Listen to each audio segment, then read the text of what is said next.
اب ایک چیز یاد رکھ لیجئے، یہ آپ کے ویسے کام آئے گی. ایک ہوتی ہے وہن. وہن توہین اسی سے ہی نکلا ہے.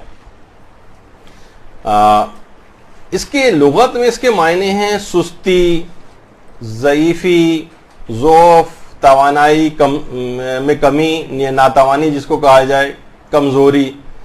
یعنی کسی شے یا عمل میں کمزوری پیدا ہو اس کو وہن کہتے ہیں. وہن مذہب، مذہب میں کمزوری، توہین مذہب. توہین سے زیادہ جو ہے وہ استفتاحات کے اندر وہن کا لفظ استعمال ہوتا ہے، وہن مذہب کا سبب نہ ہو.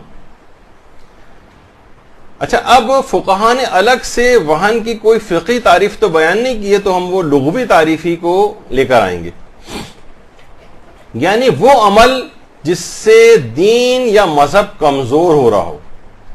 ایسی اگر آپ نے کوئی رسم کا اجرا ہوا ہے جس سے دین اور مذہب کمزور ہو رہا ہو، اس کو کہا جائے گا کہ یہ وہن مذہب کا سبب ہے. اچھا، ایک ہے توہین مذہب اور ایک ہے وہن در دین یا وہن در مذہب. یہ اس کے اندر ایک فرق ہے. وہن دین، دیکھیے توہین کہتے ہیں تحقیر کرنا. اچھا، توہین کے اندر فاعل کا قصد توہین ہوتا ہے. مثلا اگر آپ کو کسی کی توہین کرنی ہے نا، تو آپ مثلا ایسا جملہ سب لوگوں کے سامنے کہہ دیا کہ اس کی توہین ہو گئی. یعنی جو فاعل جو کرنے والا ہے اس کا قصد توہین ہوتا ہے. توہین مذہب میں قصد ہوتا ہے توہین، اور وہن میں خواہ فاعل کا قصد توہین ہو یا نہ ہو وہن ہو جاتا ہے. تھوڑا سا فرق ہے اس میں، لوگ کنفیوز ہو جاتے ہیں. دیکھیے توہین میں جو توہین کر رہا ہے نا اس کا ارادہ ہی توہین کرنے کا ہوتا ہے، جبکہ وہن میں یعنی وہن میں ایسی توہین ہو رہی ہے کہ جس میں فاعل کا قصد ہو سکتا ہے توہین، ہو سکتا ہے نہ بھی ہو. یعنی میں نے ایسا کوئی عمل مراسم عزاداری کے اندر کیا کہ معاذ اللہ میرا ارادہ نہیں تھا کہ میں مذہب کی توہین کروں، لیکن خود بخود توہین ہو گئی. اس کو کہتے ہیں وہن. توہین میں فاعل کا ارادہ ہوتا ہے، یعنی جو کام کر رہا ہے کہ میں توہین کر رہا ہوں، اور وہن میں خواہ فاعل کا قصد توہین ہو یا نہ ہو. مثلا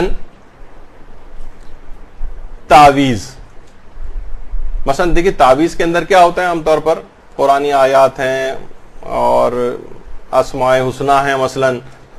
اب لوگ اکثر یہ سوال کرتے ہیں کہ تعویذ پہن کر مثلا ہم باتھ روم اگر جائیں تو کیا یہ جانا صحیح ہے؟ اس کے اندر آیات قرآنی بھی ہیں. یا مثلا ایک خاص اب اس قسم کے بھی دیکھیے تعویذ آنے لگے ہیں، مثلا بجلی کمانے کا، اس پہ بھی لوگ تعویذ بنا کے ڈالنے لگے ہیں.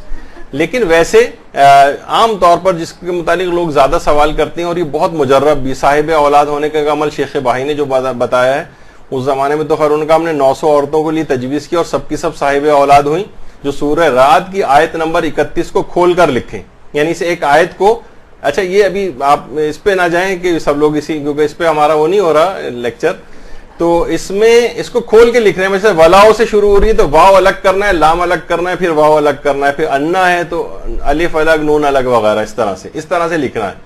اور اس کے بعد اس کو ایک لفافے میں ایک کاغذ کے اندر بند کر کے ایک عورت اپنے پہلو سے باندھ لے. اچھا، ابھی تک لوگ ہمیں فون کر کر کے بتاتے ہیں ہمارے یہاں 10 سال سے اولاد نہیں تھی، یہ تعویذ ہم نے استعمال کیا تو ہمارے یہاں اولاد ہو گئی، اور 5 سال سے نہیں ہوئی تھی اور ہو گئی. بہت ماشاءاللہ یہ بڑا مجرب تعویذ ہے جو شیخ بھائی کا. خیر یہ اپنی جگہ پر لوگ اور یہ سوال کرتے ہیں کہ خواتین کی ہم اکثر واش روم وغیرہ جانا ہے اور یہ پہلو کے ساتھ بندھا ہوا ہے، اور یہ مثلا سورہ رعد کی آیت اس کے اندر اس طرح سے، تو اس کے اندر بھی یہ کہا جاتا ہے کہ دیکھیے اس میں لوگ اگر اس کو یا قرآنی آیات کی توہین سمجھیں. اچھا، اس کے علاوہ بھی ایک سوال ہوتا ہے کہ بھئی ہمارا جو موبائل فون ہے اس کے اندر پورا قرآن ہے مثلا، اور اس موبائل فون کو ہمیں باتھ روم میں بھی لے جانا پڑ رہا ہے. تو کوئی بھی موجودہ معاشرے کے اندر بہرحال موبائل فون کو باتھ روم کے اندر لے جانے سے توہین شمار نہیں ہو رہی اس چیز کی. تو بہرحال اس لحاظ سے ان چیزوں کو لے جانے کی بھی اجازت ہے. لیکن اگر کوئی معاشرہ ایسا ہے کہ باقاعدہ کہ سب لوگ چلا پڑ رہے ہیں, چیخ پڑ رہے ہیں کہ ارے یہ تم نے کیا غضب کر دیے کہ اس تعویذ کو لے کے وہاں چلے گئے, تو اب توہین جو ہے نا ایک عرفی ٹائپ کی چیز ہے لوگوں کی, تو پھر ان معاشروں کے اندر اس کو احتراز کرنا چاہیے کہ اس طرح کی چیزیں نہ لے کر جائیں. لیکن جس معاشرے میں ایسا نہیں ہے, کوئی تعویذ پہن کے لوگ آرام سے واش روم جاتے ہیں آتے ہیں, لوگوں کو کوئی اعتراض نہیں ہوتا, ہو سکتا ہے ایک آدھ کو ہو تو اس سے فرق نہیں پڑتا ہے, لیکن بہرحال ان معاشروں کے اندر دیکھا جاتا ہے. اچھا, اب ایک چیز ہوتی ہے جسے کہا جاتا ہے, یعنی ابھی جو میں نے جس کا ذکر کیا کہ توہین میں فاعل کا قصد توہین ہوتا ہے. اب آپ خود بتائیے کہ آپ کوئی شخص یہ باتھ روم میں مثلا یہ والا تعویذ اگر لے جا رہا ہو تو کیا اس کا قصد یہ ہوتا ہے کہ میں اس قرآنی آیات کی توہین کے غرض سے اس کو اندر لے کر جا رہا ہوں؟ نہیں ہوتا, کسی ایک کا بھی نہیں ہوتا. تو لہٰذا یہ توہین شمار نہیں ہوتی. ہاں, اگر اس وقت ہو کہ جب سارا معاشرہ کہے کہ نہیں یہ تو باعث توہین ہے, چاہے اس بیچارے کا خود توہین مقصد نہ ہو, لیکن معاشرے کے اندر اگر اس کو بہت زیادہ توہین کا سبب سمجھا جا رہا ہے اور سارے لوگ گویا چلا پڑ رہے ہیں, تو پھر اس کو احتیاط کرنی پڑے گی اور اس کو اتارنا ہوگا. لیکن عام طور پر ایسا نہیں ہوتا ہے. تو خواہ توہین. اچھا, ایک اور چیز ہے استہزاء. دیکھیے مراسم اعضاء کے اندر ایک اور بھی چیز لوگ کہتے ہیں لوگ مذاق اڑاتے ہیں, استہزاء. دیکھیے اس کے اندر ابھی تفصیل تو آپ کو خیر آگے چل کر ہم بیان کریں گے, لیکن استہزاء کو یا مذاق اڑانے کو غیروں کے, یہ علماء نے کہیں کنسیڈر نہیں کیا. کہیں اس کو کہ کہیں اگر کوئی شخص مذاق اڑا رہا ہے نا تو یہ توہین مذہب نہیں. مذاق یا استہزاء یہ بالکل ایک الگ چیز ہے. اس کو آپ برداشت کریں, دلیل دیں سے کسی کو قائل کریں, یا اگر وہ پھر بھی مذاق اڑا رہا ہے آپ کے کسی رسم کا, آپ کے کسی طور طریقے کا, تو آپ اگنور کریں اس کو, یعنی اس کی وجہ سے اس رسم کو نہیں چھوڑیں. توہین مذہب کی وجہ سے بعض اوقات اگر وہ محقق ہو جاتی ہے تو ہو سکتا ہے کہ اس پر پابندی لگے, لیکن استہزاء کی وجہ سے ایسا نہیں ہوتا. یہ تمام علماء نے فتاوے میں ذکر کیا ہے. اچھا, اب دیکھیے یہ جو بعض اوقات یہ ہوتا ہے کہ جو وہن ہوتا ہے یا استہزاء بھی ہوتا ہے, اس میں اختلاف عرف اور اختلاف تہذیب کا بڑا دخل ہوتا ہے. دیکھیے ہو سکتا ہے کہ ایک ماحول اور معاشرے کے اندر اور ایک تہذیب کے اندر وہ چیز معیوب ہو اور دوسرے اس کے اندر معیوب نہ ہو. مثلا یا چلیں ایک اور مثال دے دوں, جیسے انگریزی تہذیب ہے, کسی عورت کو دیکھ کر سر سے ہیٹ کو اتارتے تھے وہ, اور مثلا مسلمانوں کی تہذیب یہ ہے کہ سر کو ڈھکا ہونا چاہیے. اب بہت سی چیزیں ایسی ہیں جو تہذیبوں کے اندر الگ الگ ہیں. کچھ چیزیں, بہت سی باتیں ایسی ہیں جو ایرانی تہذیب ایران کے عرف میں ہے, لیکن وہی چیز اگر آپ پاکستان کے عرف میں آ کر کرنا شروع کر دیں تو یہ تو یہاں قتل و غارت گری ہو جائے. مثلا کتنا آپ ایران کے اندر دیکھتی ہیں کہ لوگ بڑے آرام سے قبروں پر چلتے ہوئے جا رہے ہوتے ہیں. ہمارے ہاں تو تصور نہیں, اور خاص طور پر جبکہ کوئی اس طرح کے نام بھی اس کے اوپر لکھے ہوں. مثلا ایرانیوں سے پوچھو, کہیں گے یہ ان کا مقدس ہستیوں کا نام نہیں, اس آدمی کا نام ہے, تو اس لحاظ سے ہم چلتے ہوئے جا رہے ہیں. وہاں کے عرف کے اندر بہت کامن بات ہے, لیکن یہاں پر اگر ایسا ہو جائے تو یہاں تو لڑائی جھگڑے ہو جائیں. یعنی وہ چیز جو وہاں کے معاشرے کے اندر توہین کا باعث نہیں ہے, وہ آپ کے معاشرے میں توہین کا باعث. ایرانیوں کو آپ نے اکثر دیکھا ہوگا, اور ان کے پاس ایک دلیل بھی ہے, وہ یہ کہ سجدگاہ مثلا رکھی ہوتی ہے زمین پہ, سجدگاہ ہے وہ ٹانگ سے مار کے اس کو دوسری طرف کر دیتے ہیں مثلا. یعنی اگر سجدگاہ کہیں رکھنی ہے تو وہ ٹانگ سے ہٹاتے ہوئے اس کو لے جائیں گے. آپ کے ہاں کتنا تقدس ہے. ویسے ان کا یہ ہے کہ یہ لکڑی کی مثلا سجدگاہ ہے جو, تو یہ کوئی مقدس چیز تو الگ سے نہیں ہے نا, یہ بس ایک لکڑی کا ٹکڑا, جیسے ریت کے اوپر سجدہ جائز ہے اور جیسے پتے کے اوپر جائز ہے, اس پتے کو آپ بہت حفاظت سے چوم رہے ہوں تو نہیں, وہ تو سجدے کے لیے تھا بس. تو اسی طرح اچھا یہ جو عام طور پر خاک کربلا وغیرہ کی ہوتی ہیں, کیونکہ اصلی خاک شفا تو اویلیبل بھی نہیں ہے کہیں کہ جس کی وہ سجدگاہ بنے. عام خاک ہوتی ہے, کربلا کی خاک بھی ہے, تو اس کربلا کی خاک پہ بھی تو آپ جوتوں کے ساتھ پیدل چلتے ہوئے جا رہے ہوتے ہیں وہاں کے روڈز پہ, وہ بھی تو خاک کربلا ہے. البتہ الگ سے کوئی توہین, تو توہین ایک عرفی چیز ہے. یعنی وہی اگر یہ مثلا یہ خاک شفا یہاں پڑی ہو اور کوئی زمین پہ ٹھوکر اس کو مار رہا ہو مسجد کے اندر, اور ایک ٹھوکر مار کے ایک طرف کر رہا ہو, تو یہاں پر تو لڑائی جھگڑا ہو جائے گا. اتنا زیادہ احترام اس کا اپنی جگہ کے اوپر ہے, حتیٰ کہ چاہے لکڑی کی سجدگاہ ہی کیوں نہ ہو, تب بھی اس کا ایک یہاں پر ایک سمجھا جاتا ہے. تو ایک عرفی چیز ہے. وہاں کے معاشرے کے اندر معیوب نہیں ہے اور یہاں کے معاشرے کے اندر بہت زیادہ معیوب ہے. تو عرف کے لحاظ سے بہت ساری دیکھیے چیزیں ایسی ہیں کہ جو بیان کرتے ہوئے بھی وہ ہوتا ہے کہ مثلا عربوں کے کچھ معاشرے کے اندر ایسا ہے, سارے معاشرے میں نہیں, کچھ جگہوں کے اوپر, کہ جس وقت مجلس عزا ہو رہی ہوتی ہے سارے امام بارگاہ کی دیواروں سے ٹیک لگا کے بیٹھ جاتے ہیں اور حقے بھی لے کے بیٹھ جاتے ہیں. اکثر دوران مجلس ہی حقہ پی رہے ہوتے ہیں, اکثر دوران مجلس سگریٹ پی رہے ہوتے ہیں, اکثر دوران مجلس قہوہ اور چائے وغیرہ چل رہی ہوتی ہے. تو کیا ہے ان کے معاشرے کے اندر, یہاں پر ہمارے معاشرے کے اندر بڑا مسئلہ ہو جاتا ہے.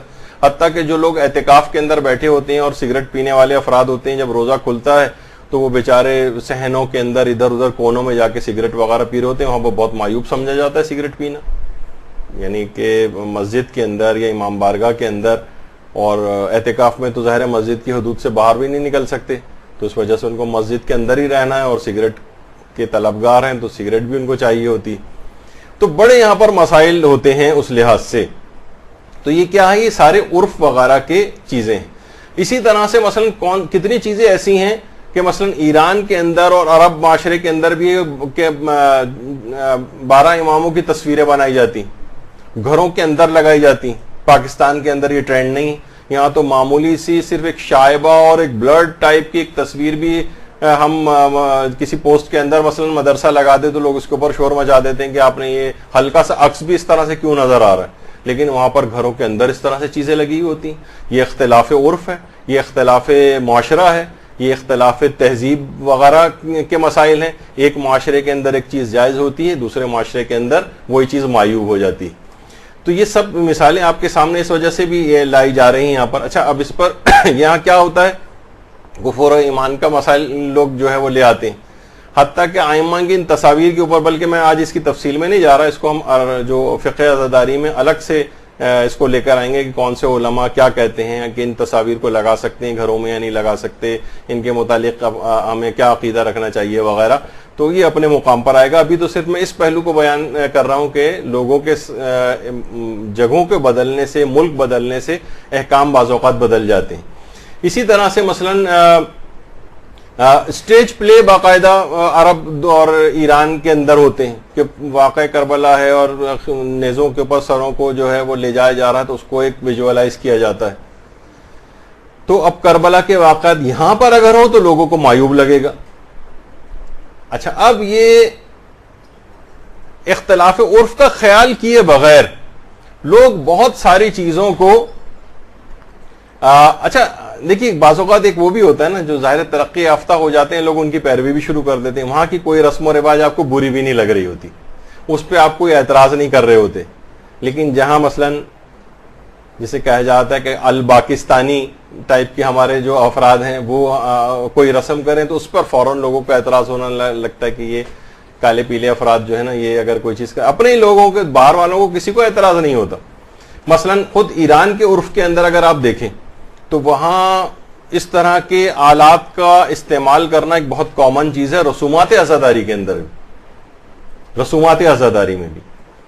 لیکن یہی چیزیں اگر یہاں پر لائی جائیں, اور اس کی مثلا اندرون سندھ میں کچھ جگہوں کے اوپر یہ ماتم اس طرح سے ہونا شروع ہوا تھا, تو اس کے بعد اس کی ویڈیو کو فیس بک پہ جب اپلوڈ کیا گیا تو لوگوں نے جتنے بھی کمنٹس میں نے نیچے دیکھے 400-500, وہ سب صرف گالیوں سے بھرے ہوئے تھے, اور ان کو بد دعائیں دی گئی تھی کہ کیا چیز یہاں پر ہو سکتی. یہی چیز وہاں پر ہو رہی ہے آلریڈی, لیکن اس لحاظ سے وہاں پر اعتراض ہم نہیں کر رہے ہوتے. تو یہاں پر لوگوں نے عام طور پر اس کو جو ہے, ابھی ہم اس کے حلال و حرام ہونے کے لحاظ سے جو ہے گفتگو نہیں کر رہے, ابھی صرف عرف کا میں اختلاف بتا رہا ہوں کہ بعض اوقات کس طرح سے اس میں ہوتا ہے چیز. تو یہ ڈھول وغیرہ لے کر آنا یا اس طرح کی چیزیں ہوتی ہیں, تو ہو سکتا ہے ایک جگہ تمسخر کا باعث ہو, یہ تہذیبوں کو ٹکراؤ کی وجہ سے ہوتا ہے. مثلا میں ایک دفعہ پہلے بھی مثال دی تھی, میرے اپنے دوستی نے کہا تھا ایک دفعہ کہ وہ ایران گئے تھے. آپ کو پتا ہے ایرانی جو ہے وہ قہوے یا چائے وغیرہ, وہ قند ہوتی ہے, وہ ایک طرف منہ میں رکھ لیتے ہیں اور اس کے بعد آہستہ آہستہ چسکے لے کے اسی کو منہ میں گھلا گھلا کے وہ اپنا اس کو میٹھا کرتے ہیں, جو بھی کرتے ہیں جس طرح سے. اس نے کیا کیا, جب اس کے سامنے قہوہ آیا تو اس نے 4-5 قند لے کے اس میں ملا کے چمچی سے ہلانا شروع کر دیا, تو باقاعدہ ہوٹل کا مالک آیا, اس کے ہاتھ سے کپ چھین کے اسے باہر نکالا کہ یہ تم کیا یہ گندی حرکت یہ کر رہے ہو اس کپ کے اندر, اور قند تم نے اس کے اندر ڈال دی. تو یہ کیا ہے کہ یہ تہذیبوں کا ایک لحاظ سے ایک ٹکراؤ ہے. مثلا اگر آپ دیکھیں کہ افغانیوں کو آپ کبھی یہاں قریبی ہمارے یہاں الاسف اسکوائر ہے, کبھی وہاں پہ کوئی آپ دیکھیں کہ بہت سے کس طرح سے وہ چاولوں کو اور ہاتھوں میں جس طرح گھچول کے جس طریقے سے مٹھی کے اندر بھر بھر کے کھا رہے ہوتے ہیں. کسی آپ کے سامنے کسی محفل میں آ جائیں تو لوگ کہیں بھائی اس کو باہر نکالو, کیا بدتمیز آدمی یہاں پر آ گیا. لیکن افغانی تہذیب یا اس کے اندر بہت سے معاشروں کے اندر اسی طرح سے کھایا جاتا ہے. وہاں بڑے بڑے افراد اسی طریقے سے مثلا کھا رہے ہوتے ہیں. تو کوئی چیز کسی معاشرے کے اندر ہو سکتا ہے قبیح اور بری ہو, لیکن دوسرے معاشرے کے اندر نہ ہو. برحمتك يا أرحم الراحمين وصلى الله على محمد وآله الطاهرين.